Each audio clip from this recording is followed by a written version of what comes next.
Until a new government is formed, uncertainty will prevail, leaving markets volatile.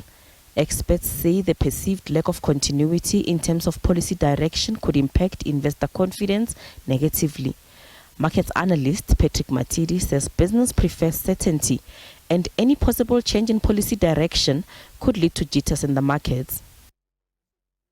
If you look at growth, for example, right, which is much needed for this economy to grow, create unemployment and start lifting people out of poverty, if there is a change in policies that are pro-growth, we could see, therefore, the path of unemployment degenerate, right? We could see more hardships for our people. We could see inflation remaining a lot higher for a lot longer, which means the MPC will have to then keep interest rates very high, which then becomes very punitive, in terms of, again, growth.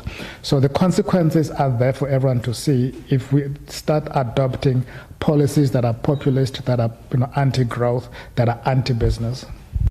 South African entrepreneur Rob Herzog says the country needs economic growth to address the high unemployment and poverty levels. He says conditions need to be conducive to attract foreign direct investment. So the only hope we have, bluntly, we have really only two options forward that can give us economic growth, can provide employment, and can try and save our economy is, and it makes a bit sick to say this because I don't like it, but it's the ANC and the DA, and the DA bringing with it the multi-party coalition, the IFP, Patriotic Alliance, VF Plus, Action SA, to come with them and join the ANC in an attempt at recreating a government of national unity. We would need to have an independent president. In my view, we can't have Cyril. He's a disaster. Mogoeng has been touted as someone who'd be a great president. I would support that. Even a Gate McKenzie or someone from the IFP, but not a DA or an ANC person as president. And then fill the other cabinet positions as a mix. Stavros Nicolaou, a member of the BRICS Business Council, says a pressing need for South Africa currently is a government that will get the economy growing. He says going forward, a government of national unity could be what the country needs. The low road of coalitions is regrettably what we've seen in many of our metros around the country, where you have self-interest and fractious politics coming into play.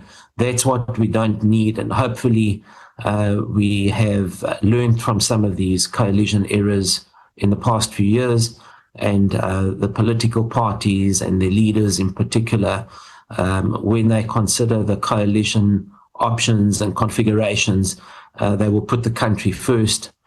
We need to do so because investors want certainty, predictability, and stability, and that is what we have to. We have a unique opportunity. I mean, we're on the cusp of a completely different direction in the country. We can do away with fractious politics that we've seen in the past and set our country and its population on a completely different trajectory. And that is what, as business, we would encourage the political parties, the formations, and the leaders. We would encourage them to look to put the country first. The Black Business Council CEO Khankima Tabani says this is democracy at play. He calls for leaders to put the interest of the country first. What we are hoping, and then this is what we're going to be busy lobbying for, is to ensure that whatever type of arrangement, whatever type of coalition happens, there's not going to be serious policy change and policy direction. There must be certainty, business wants certainty. South Africa must remain as a market friendly. South Africa should remain as a democracy like it is.